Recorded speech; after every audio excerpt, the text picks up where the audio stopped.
Agora em julho, o acidente com o avião Fokker 100 da TAM completou 26 anos.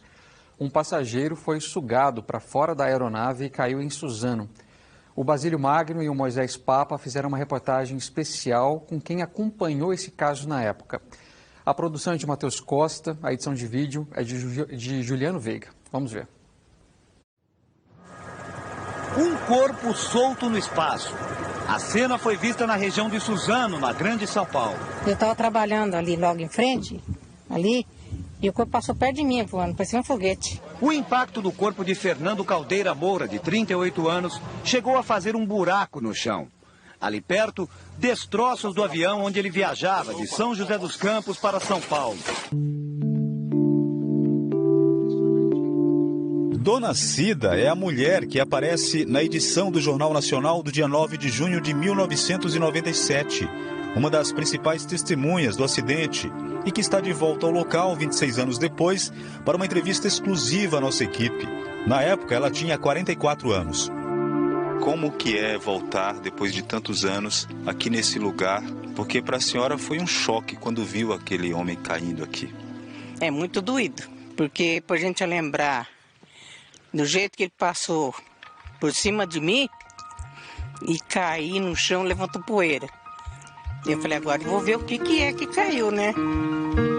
A agricultora aposentada trabalhava numa lavoura de repolho e nabo, neste terreno, onde hoje é uma plantação de eucalipto.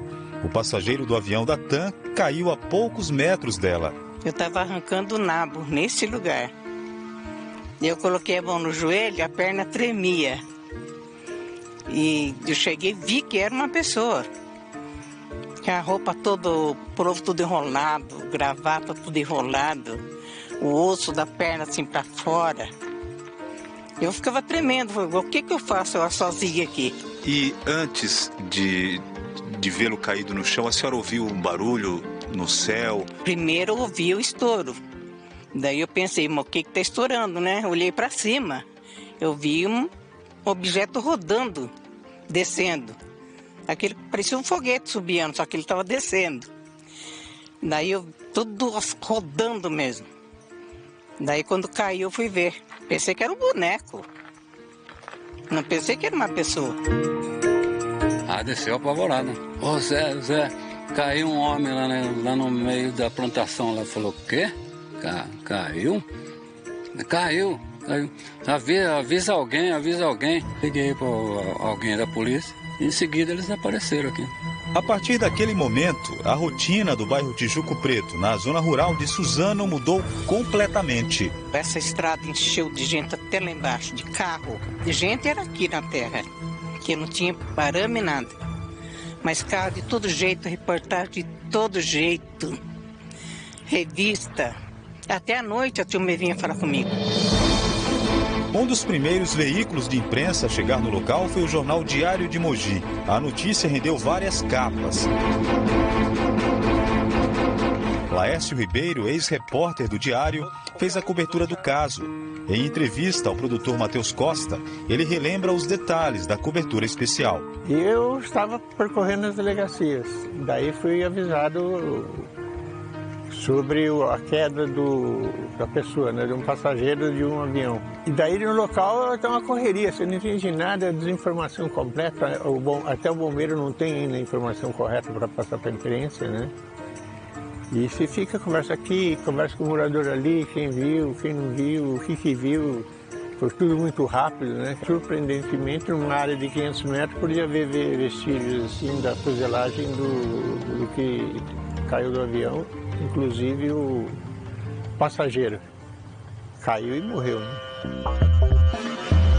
O Fokker 100, pilotado pelo comandante Humberto Ângelo Scarel, decolou às 6h55 do aeroporto de Vitória, Espírito Santo, com destino a São Paulo.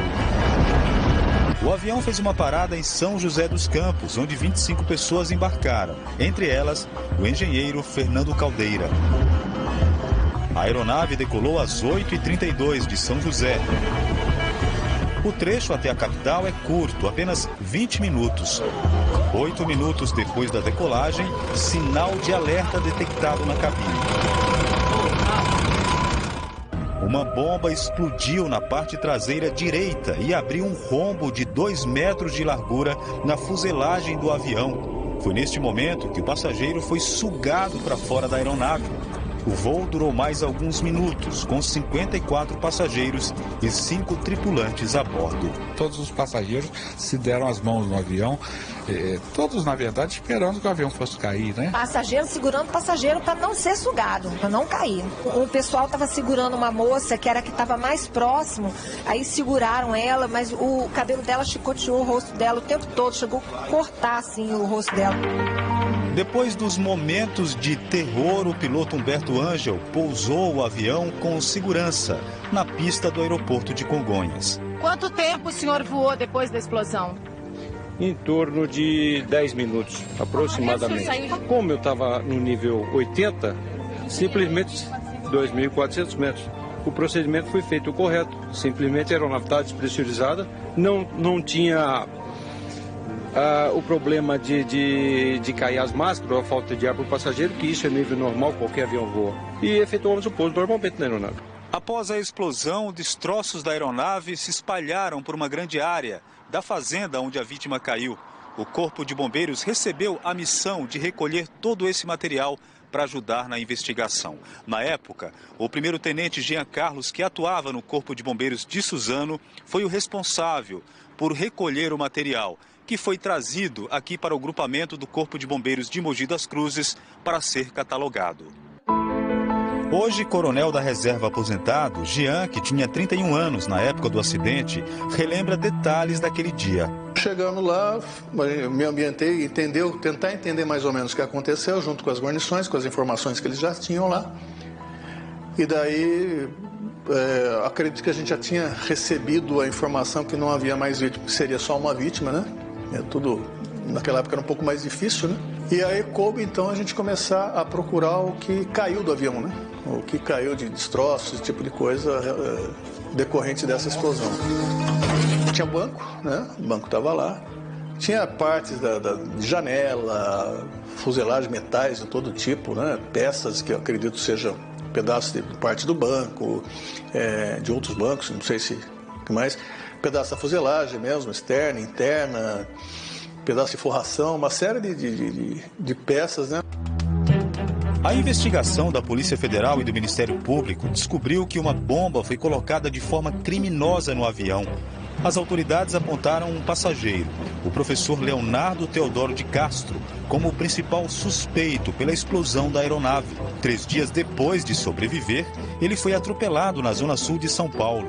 Tempos depois do acidente, Leonardo ficou em estado vegetativo. O processo pela autoria da explosão foi suspenso por tempo indefinido. Em março de 2021, a Justiça Federal declarou extinta a punibilidade do professor por ele ter sido declarado portador de doença mental. A vítima da explosão, o engenheiro Fernando Caldeira de Moura Campos, morador de São José dos Campos, era diácono de uma igreja evangélica e dono de uma empresa de tecnologia. De volta ao local do acidente, Dona Cida, principal testemunha da queda do passageiro, não esquece o que aconteceu. Durante a reportagem, de repente, o barulho de um avião no céu chamou a atenção dela. Quando a senhora ouviu o barulho desse avião aí, veio alguma lembrança? Vem. Todos os aviões que passam, que a gente ouve, a gente olha para cima. No local onde Fernando caiu, seu José plantou um pé de coqueiro e flores para homenagear a vítima. Aquele pé de primavera foi alguém que trouxe, eu plantei lá. E mais umas florzinhas miúdas, mas elas não resistiram e morreram. Aí realmente, nos finais eu vinha ali, limpava, acendia a vela e ficava aquele pensamento naquele assunto que aconteceu ali, né? A mãe do engenheiro fez questão de conhecer Dona Cida pessoalmente. Ela quis conhecer, me trouxe uma manta, eu tenho ela em casa ainda, e trouxe um álbum de foto dele para me acreditar que ela era a mãe dele. Eu falei, não precisa, ninguém vai mentir uma coisa disso. Mas eu olhei o álbum que ela trouxe, a gente como mãe, como mulher, né? Então a gente sente a dor que a pessoa está sentindo. É a vida, né? Fazer o quê? Cada um tem a sua cruz para passar.